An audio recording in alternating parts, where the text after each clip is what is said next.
செய்தி கதம்பம்.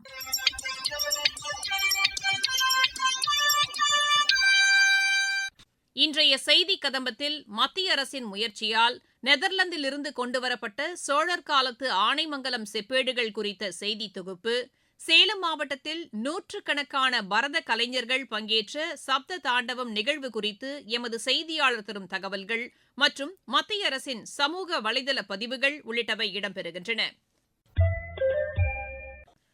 பிரதமரின் நெதர்லாந்து பயணத்தின்போது அங்கிருந்து கொண்டுவரப்பட்ட சோழர் காலத்து செப்பேடுகள் ஆனைமங்கலம் கிராமத்தைச் சேர்ந்தவை என்றும், இதில் தமிழ் மற்றும் சமஸ்கிருதம் போன்ற மொழிகளில் பட்டயங்கள் இருந்தது குறித்தும் எமது செய்தியாளர் வழங்கும் ஒரு செய்தி தொகுப்பு. நாகை மாவட்டம் கீழ்வேளூர் அருகே உள்ள ஆனைமங்கலம் 1000 ஆண்டுகள் பழமையான கிராமம். பழமையான இந்த கிராமத்தில் சோழ பேரரசர் ராஜராஜ சோழன் தனது படைகளோடு இங்கு தங்கியிருந்தார். இதற்கான சான்றுகள் அங்குள்ள மகா காளீஸ்வரர் சிவன் ஆலயத்தில் உள்ளது. பழங்காலத்தில் யானை கட்டி போரடித்த செழிப்பினை பெற்ற இந்த கிராமத்திற்கு ஆனைமங்கலத்தினை சுற்றியுள்ள 26 ஊர்களில் 97 பேரின் நிலம் உள்ளது. அதாவது சுமார் 850 ஏக்கர் நிலத்தின் வருவாயினை ஸ்ரீ விஜய நாட்டு மன்னன் மார விஜயதுங்கவர்மன் தன் தந்தை சூடாமணி வர்மன் பெயரில் கட்டிய சூடாமணி விகாரம் என்ற பௌத்த பள்ளியின் பராமரிப்புக்காக வரி நீக்கி நன்கொடையாக வழங்கியுள்ளார். ஆண்டுக்கு 8934 களம் நெல்லும் வழங்க உத்தரவிட்டுள்ளார். சைவ சமயத்தினை சேர்ந்த சோழ பேரரசர் பௌத்த மதத்திற்கு கொடையளித்து 1000 ஆண்டுகளுக்கு முன்பே தமிழகத்தில் நிலவிய மத நல்லிணக்கத்திற்கு இந்த ஆனைமங்கலம் செப்பேடுகள் சான்றுகளாகும். ஆனைமங்கலம் செப்பேடுகள் 2 தொகுதிகளை கொண்டவை. முதல் தொகுதி 21 ஏடுகள் கொண்டது. இதனை வழங்கியவர் முதலாம் ராஜேந்திர சோழன். இதில் 5 ஏடுகள் சமஸ்கிருதத்திலும் 16 ஏடுகள் தமிழிலும் உள்ளன. ராஜராஜ சோழன் சூடாமணி விவகாரத்திற்கு ஓலைச்சுவடியில் எழுதி கொடுத்த கொடையை அவரது மறைவுக்கு பின் சுமார் 20 ஆண்டுகள் கழித்து அவரது மகன் ராஜேந்திர சோழன் செப்பேட்டில் பொறித்து உறுதி செய்துள்ளார். 2ஆம் தொகுதி 3 ஏடுகள் கொண்டது. ராஜேந்திர சோழனின் பேரனான முதலாம் குலோத்துங்கன் கிபி 1086ஆம் ஆண்டு அவர்களால் வழங்கப்பட்டுள்ளது. விகாரைக்கு அளிக்கப்பட்ட கொடையை உறுதி செய்யவும் மேலும் விரிவுபடுத்தவும் வழங்கப்பட்டுள்ளது. ராஜேந்திர சோழனின் 21 செப்பேடுகளும் ஒரு வளையத்தினால் இணைக்கப்பட்டு சோழர்களின் புலி முத்திரையால் பொறிக்கப்பட்டுள்ளன. குலோத்துங்கனின் 3 செப்பேடுகள் தனி வளையத்தில் உள்ளன. இந்த செப்பேடுகள் 1690 டச்சு கிழக்கிந்திய கம்பெனி தனது கோரமண்டல் தலைமையகத்தினை பழவேற்காட்டில் இருந்து நாகப்பட்டினத்திற்கு மாற்றியது. இந்நிலையில் 18ஆம் நூற்றாண்டில் டச்சு ஆட்சியின் போது டச்சு அதிகாரி புளோரன்சியஸ் கேம்பர் என்பவரால் இந்த 2 செப்பேட்டு தொகுதிகளும் நெதர்லாந்திற்கு கொண்டு செல்லப்பட்டன. பல ஆண்டுகளாக மத்திய அரசு செப்பேடுகளை மீட்க வலியுறுத்தி வந்த நிலையில் சமீபத்தில் நெதர்லாந்து சென்ற பாரத பிரதமர் நரேந்திர மோடி அவர்களிடம் ஒப்படைக்கப்பட்டன.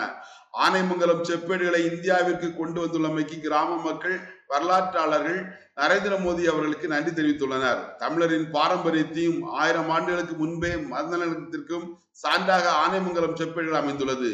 பாரத பிரதமர் நரேந்திர மோடி அவர்கள் தனது மனதின் குரல் நிகழ்ச்சியிலும் இதனை பதிவு செய்தார் என்பது குறிப்பிடத்தக்கது. இந்த வரலாற்று சிறப்புமிக்க செப்பேடுகளை அவை குறிப்பிடும் பௌத்த பள்ளி அமைந்துள்ள நாகை மாவட்டத்தில் வைத்தால் இந்திய வரைபடத்தில் இதுவரை இடம்பெறாத ஆனைமங்கலம் கிராமம் முக்கிய சுற்றுலா தலமாக மாறும் என்பது கிராம மக்களின் நம்பிக்கையாக உள்ளது.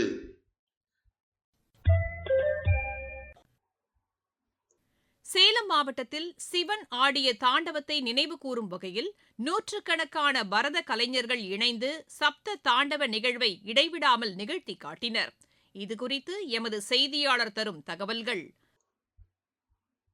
தென்னாடுடைய சிவனே போற்றி, எந்நாட்டவர்க்கும் இறைவா போற்றி, அண்ணாமலை எம் அண்ணா போற்றி, கண்ணாரமுத கடலே போற்றி என திருவாசகத்தில் சிவபெருமானை போற்றி புகழ்கிறார் மாணிக்கவாசகர்.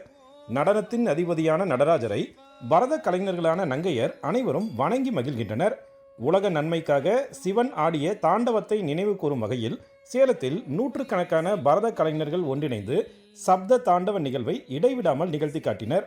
சிவபெருமான் தில்லை சிற்றம்பலத்தில் பேரானந்த நிலையில் ஆடும் ஆனந்த தாண்டவம், பார்வதி தேவியின் வேண்டுகோளுக்கிணங்க சிவபெருமான் ஆடிய கௌரி தாண்டவம், காலை மற்றும் மாலை நேரத்தில் உலகின் இயக்கம் சீராக நடைபெற ஆடும் சந்தியா தாண்டவம், காளி தேவியுடன் நடந்த நடன போட்டியில் காலை உயர்த்தி ஆடிய ஊர்த்துவ தாண்டவம், அசுர சக்திகளையும் தீய எண்ணங்களையும் அழித்து தர்மத்தை நிலைநிறுத்துவதற்காக ஆடப்படும் ருத்ர தாண்டவம், தீமையின் மீது நன்மை பெற்ற வெற்றியையும் அறத்தின் மகத்துவத்தையும் எடுத்துரைக்கும் திரிபுர தாண்டவம், பிரபஞ்சத்தின் மாற்ற சுழற்சியை உணர்த்தும் சம்ஹார தாண்டவம் என சப்த தாண்டவங்களையும் சிறு குழந்தைகள் முதல் பெரியவர்கள் வரை இணைந்து நடனமாடினர்.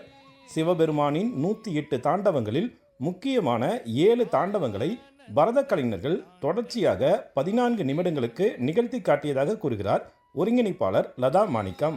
ஆனந்த தாண்டவம், கௌரி தாண்டவம், சந்தியா தாண்டவம், ஊர்துவ தாண்டவம், ருத்ர தாண்டவம், சம்ஹார தாண்டவம், திரிபுர தாண்டவம், இந்த 7 தாண்டவமும் சிவனோட தாண்டவங்கள் 108ன்னு ஆகம வேதங்கள் கூறுகின்றன.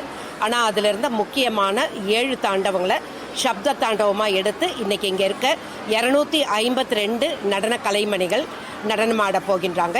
மகிழ்ச்சி, கோபம், மன நிறைவு என நொடிக்கு நொடி மாறிய உணர்ச்சிகளை அபிநயம் பிடித்து அனைவரும் நடனமாடிய காட்சி மெய் சிலிர்க்கும் வகையில் இருந்தது.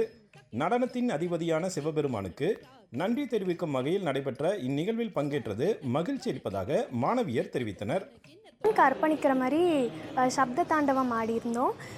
அதில் வந்துட்டு எல்லா கைண்ட்ஸ் ஆஃப் தாண்டவமும் ஆடியிருந்தோம். இந்த மாதிரி ருத்ர தாண்டவம், ஆனந்த தாண்டவம் அந்த மாதிரிலாம் ஆடியிருந்தோம். ஆடும்போது எங்களுக்கு ரொம்பவுமே ஒரு மாதிரி சந்தோஷமாக இருந்தது. சப்த தாண்டவம் எங்களுக்கு ரொம்பவும் ஒரு மகிழ்ச்சியான ஒரு நிகழ்ச்சி. இதில் பார்ட்டிசிபேட் பண்ணது எங்களுக்கு மிகவும் சந்தோஷம். 10th படிச்சுட்டு பப்ளிக் எக்ஸாம் இருக்கிற போதும் எனக்கு டான்ஸ் ஆடுற போது ஒரு தனி ஃபீல், சந்தோஷம் கிடைக்கும்.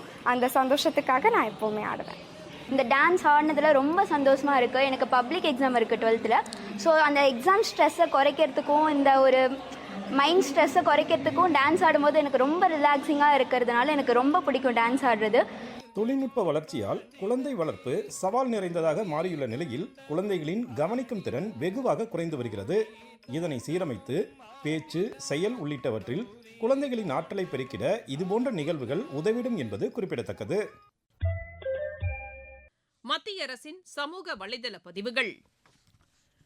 மகளிர் நலனுக்காக இலவச சமையல் எரிவாயு இணைப்பு திட்டம், வீடுகளுக்கு குழாய் மூலம் குடிநீர் இணைப்பு வழங்கும் திட்டம், கழிப்பறை வசதி, மின் வசதி உள்ளிட்ட பல்வேறு திட்டங்களை மத்திய அரசு கடந்த 12 ஆண்டுகளில் செயல்படுத்தியுள்ளதாக மத்திய அமைச்சர் திரு கிஷன் ரெட்டி வெளியிட்டுள்ள சமூக வலைதள பதிவில் குறிப்பிட்டுள்ளார். நாட்டின் வளர்ச்சிக்கு உள்நாட்டில் உற்பத்தி செய்யப்படும் பொருட்களுக்கு ஆதரவு அளிப்பது, சமையல் எண்ணெய் பயன்பாட்டை குறைப்பது, இயற்கை உரங்களை பயன்படுத்துவது போன்ற நடவடிக்கைகளை பின்பற்ற வேண்டும் என்று மத்திய விளையாட்டு அமைச்சகத்தின் சமூக வலைதளத்தில் கூறப்பட்டுள்ளது. நாட்டு மக்களின் நலனுக்காக அர்ப்பணிப்புடன் பிரதமர் திரு நரேந்திர மோடி செயலாற்றி வருவதாக மத்திய வேளாண் அமைச்சர் திரு சிவராஜ் சிங் சௌஹான் வெளியிட்டுள்ள சமூக வலைதள பதிவில் தெரிவித்துள்ளார். உற்பத்தியுடன் இணைந்த ஊக்கத்தொகை வழங்கும் திட்டம் நாட்டின் உற்பத்தி துறைக்கு வலு சேர்ப்பதாக தகவல் ஒலிபரப்பு அமைச்சகத்தின் சமூக வலைதளத்தில் கூறப்பட்டுள்ளது. வீட்டு வசதி, தூய எரிசக்தி, சுகாதாரம் மற்றும் குடிநீர் வசதி உள்ளிட்ட பல்வேறு வசதிகள் நாட்டு மக்களின் முன்னேற்றத்திற்காக மேற்கொள்ளப்பட்டு வருவதாக மத்திய அரசின் சமூக வலைதளத்தில் தெரிவிக்கப்பட்டுள்ளது.